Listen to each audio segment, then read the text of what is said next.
ഡിവിഷനിൽ പതിറ്റാണ്ടുകളായി LDF കെട്ടിപ്പൊക്കിയ ഒരു ചെങ്കോട്ട അത് തകർത്തെറിഞ്ഞത് 23-കാരിയായ റിമ കുന്നുമ്മലാണ്. MSF ഹരിത നേതാവാണ്.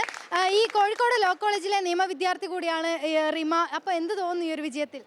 വളരെയേറെ സന്തോഷമുണ്ട്, അതിലേറെ ഒരുപാട് നന്ദിയുണ്ട്. എന്നിലൊരു വിശ്വാസം അർപ്പിച്ച് എനിക്ക് വേണ്ടി വോട്ട് ചെയ്ത് ഇത്രയും കാലം അവിടെ ഒരു കോട്ടയായി കൊണ്ടുനടന്ന ആ ഒരു ഡിവിഷന് ഒരു മാറ്റം ജനങ്ങൾ ആഗ്രഹിച്ച് എനിക്ക് വോട്ട് ചെയ്ത എൻ്റെ പ്രിയപ്പെട്ട വോട്ടർമാരോട് ഒരുപാട് നന്ദിയുണ്ട്. അതോടൊപ്പം തന്നെ എനിക്ക് ഇങ്ങനെയൊരു എന്താ പറയുക, ഇങ്ങനെയൊരു പൊസിഷൻ അല്ലെങ്കിൽ ഈ ഒരു ചാൻസ് തന്ന പാർട്ടിയോടും അതിലേറെ നന്ദിയുണ്ട്.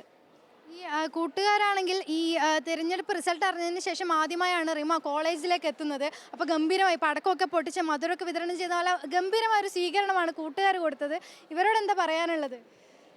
അവരുടെ അടുത്തെന്ന് പറയുന്നത് നന്ദി തന്നെയാണ്. കാരണം എൻ്റെ രാഷ്ട്രീയ ജീവിതം ആരംഭിച്ചത് ലോ കോളേജിൽ നിന്നാണ്. ലോ കോളേജിൽ ഓരോ ചുവടുവെപ്പുകളാണ് എനിക്ക് ഇന്ന് ഈ നിലയിൽ അല്ലെങ്കിൽ ഇന്നിപ്പം എനിക്ക് ഇങ്ങനെ ഒരു ചാൻസ് കിട്ടിയതും അവിടെ പെർഫോം ചെയ്യാൻ പറ്റിയതും ഒക്കെ ഇവിടുന്ന് എനിക്ക് കിട്ടിയ ഓരോ എക്സ്പീരിയൻസ് ആണ്. ഇവിടുന്ന് ഞാൻ പ്രവർത്തകയായി, അതിനുശേഷം ഇവിടുത്തെ യൂണിറ്റ് സെക്രട്ടറി ആയി. അപ്പം ഈ ലോ കോളേജിൽ നിന്നാണ് എന്നെ എല്ലാം ആക്കിയത്. അപ്പോൾ ആദ്യം തന്നെ എന്താ പറയുക, എൻ്റെ റിസൾട്ട് വന്നിട്ടുള്ള ആദ്യത്തെ വർക്കിംഗ് ഡേ ആയിരുന്നു ഇന്ന്. അപ്പോൾ ആദ്യം തന്നെ ഇങ്ങോട്ട് വരണം എന്നായിരുന്നു ഏറ്റവും വലിയ ആഗ്രഹം. അത് തന്നെ സാധിക്കാൻ പറ്റി. ഡിവിഷൻ ഉള്ളിയേരി ഡിവിഷനെ കുറിച്ച് പറയുമ്പോൾ വർഷങ്ങളായി LDF മാത്രം ഡിവിഷൻ വന്നതിന് ശേഷം LDF മാത്രം ഭരിച്ചിരുന്ന ഒരു പ്രദേശത്ത് ഒരു 23-കാരി MSF നേതാവിനെ കൊണ്ട് അവിടെ സ്ഥാനാർത്ഥിയായി നിർത്തുമ്പോൾ വലിയ വെല്ലുവിളികളൊക്കെ ഉണ്ടാവും. ജയിക്കുമോ എന്നുള്ളൊരു ഒരു സംശയമൊക്കെ ഉണ്ടാവും. പക്ഷെ ആ സംശയങ്ങളൊക്കെ അസ്ഥാനത്താക്കിക്കൊണ്ടാണ് ഇങ്ങനെ ഒരു ജയം. തീർച്ചയായിട്ടും പെട്ടെന്ന് തന്നെ ആയിരുന്നു ഇങ്ങനെ ഈ ഒരു സ്ഥാനാർത്ഥിത്വം പ്രഖ്യാപനമൊക്കെ പെട്ടെന്നായിരുന്നു. അപ്പം എൻ്റെ തന്നെ ഡിവിഷനാണ്. അപ്പം നാട്ടുകാരി എന്ന നിലയിൽ ജനങ്ങൾ എന്നെ ഏറ്റെടുത്തിട്ടുണ്ടായിരുന്നു. അതുപോലെ തന്നെ അവർക്ക് കഴിഞ്ഞ പതിറ്റാണ്ടുകളോളമായിട്ട് വികസന മുരടിപ്പിൻ്റെ ഒരു എന്താണ് പറയുക, അവിടെയുള്ള ജനങ്ങൾ അനുഭവിച്ചുകൊണ്ടിരിക്കുന്നത്. ഇപ്പോൾ പര്യടനത്തിനൊക്കെ പോകുന്ന സമയത്ത് ഓരോ നാടുവഴികളിലൂടെയൊക്കെ നടക്കുമ്പോൾ നമുക്ക് മനസ്സിലാക്കാൻ പറ്റും എത്രത്തോളം അവർ അനുഭവിക്കുന്നുണ്ടെന്ന്. എന്നിരുന്നാലും ഞാൻ ഓരോ പര്യടനത്തിന് പോകുന്ന സമയത്തും അവരുടെ അടുത്ത് പറഞ്ഞത് ഇനിയിപ്പോൾ ജയിച്ചാലും ഇല്ലെങ്കിലും നിങ്ങളോടൊപ്പം നിങ്ങളുടെ ലൈഫ് ബെറ്റർ ആക്കുക എന്നുള്ളൊരു തന്നെയാണ് എൻ്റെ ഏറ്റവും വലിയ ആഗ്രഹം എന്ന് പറയുന്നത്. അത് തന്നെ ഇനി മുന്നോട്ട് ചെയ്യും.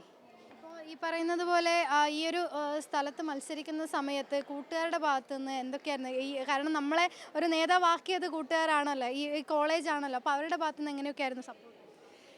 അവർ മുഴുവനായിട്ട് കഴിഞ്ഞ ഒരു മാസത്തോളം കാലമായിരുന്നു മുഴുവനായിട്ട് ഉള്ളിയേരിയിൽ തന്നെ ഇവരെല്ലാവരും ഉണ്ടായിരുന്നു. ഓരോ ദിവസം ഓരോരുത്തരായിട്ട് വരും. അതല്ലാതെ എൻ്റെ പല വർക്കുകളും കാര്യങ്ങളും ഇവർ തന്നെ ഏറ്റെടുത്ത് ചെയ്തിട്ടുണ്ടായിരുന്നു. ഈ MSF ലോ കോളേജിലെ കൂട്ടുകാർ അല്ലെങ്കിൽ ലോ കോളേജിലെ MSF എന്ന് പറയുന്നത് എൻ്റെ ഏറ്റവും വലിയ സപ്പോർട്ടായിരുന്നു കഴിഞ്ഞ ഒരു മാസത്തോളം കാലം. പഠനത്തിൻ്റെ കൂടെ തന്നെ വലിയൊരു ചുമതല കൂടെ വരികയാണ്. അപ്പോൾ അതെങ്ങനെയൊക്കെ ആയിരിക്കും മെയിൻറ്റെയിൻ ചെയ്യുക? ഇപ്പോൾ ഫൈനൽ ഇയർ ആണ്. അപ്പം ഉച്ചവരെയാണ് നമുക്ക് ക്ലാസ് ഉള്ളത്. അപ്പം ക്ലാസ്സിനോടൊപ്പം തന്നെ ഈ പ്രവർത്തനം ജനസേവനമാണല്ലോ, അപ്പം പ്രവർത്തനം കൊണ്ടുപോകണം എന്നാണ് ആഗ്രഹം. കൊണ്ടുപോകാൻ പറ്റുമെന്നുള്ള വിശ്വാസമുണ്ട്. കൂട്ടുകാരെ കുറിച്ച് പറയുകയാണെങ്കിൽ നേരത്തെ തന്നെ വലിയ രീതിയിൽ നമ്മൾ വരുമ്പം തന്നെ ഇവരൊക്കെ വലിയൊരു എന്താ പറയുക, വലിയൊരു ആഘോഷത്തിലായിരുന്നു. തങ്ങളുടെ കൂടെ നിന്ന ഒരാൾ ഇനിയൊരു ഒരു നേതാവിൻ്റെ ഒരു ചുമതല കൂടി ഏറ്റെടുത്തുകൊണ്ട് മുന്നോട്ട് പോകുന്നു. കൂട്ടുകാരൊക്കെ വലിയൊരു സപ്പോർട്ട് തന്നെയായിരുന്നു, നമുക്ക് കാണുമ്പോൾ തന്നെ മനസ്സിലാകും. അപ്പോൾ എന്ത് തോന്നുന്നു? വലിയ സന്തോഷമുണ്ട്. തീർച്ചയായും അർഹതപ്പെട്ട ഒരു വിജയം തന്നെയാണിത്. വലിയ കാലം ഞങ്ങളെ നയിച്ച ഇവിടെ യൂണിറ്റ് സെക്രട്ടറി ആയിരുന്നു, MSFൻ്റെ യൂണിറ്റ് സെക്രട്ടറി ആയിരുന്നു. അപ്പോൾ കഴിവുള്ള വ്യക്തിയാണ്. അതുപോലെ തന്നെ നല്ല വിഷനോടുകൂടി പ്രവർത്തിക്കാൻ സാധിക്കുന്ന ഒരു വ്യക്തിയാണ്. എല്ലാവിധ ആശംസകളും നേരാണ്. വളരെയധികം വെല്ലുവിളികൾ നിറഞ്ഞു നിന്നിട്ടുള്ള ഒരു ഡിവിഷനായിരുന്നു ഉള്ളിയേരി ഡിവിഷൻ. അപ്പം ഒരുപാട് രീതിയിലുള്ള ട്രിക്സും അതുപോലെ തന്നെ നമ്മളെ ഒരു ഇലക്ഷനുമായി ബന്ധപ്പെട്ട പല രീതിയിലുള്ള ട്രിക്സ് അവിടെ ആവശ്യമായിട്ട് വന്നിട്ടുണ്ട്. അപ്പോൾ നമ്മളെ രീതിയിൽ നിന്നും വളരെ വ്യത്യസ്തമായിട്ടുള്ള PR വർക്കുകളും അതുപോലെ തന്നെ വോട്ട് അഭ്യർത്ഥിക്കാൻ വേണ്ടിയിട്ട് ഉള്ളിയേരി ഡിവിഷനിൽ നിന്ന് എല്ലാ ഭാഗത്തേക്കും റിമ എത്തിപ്പെടാനുണ്ടായി.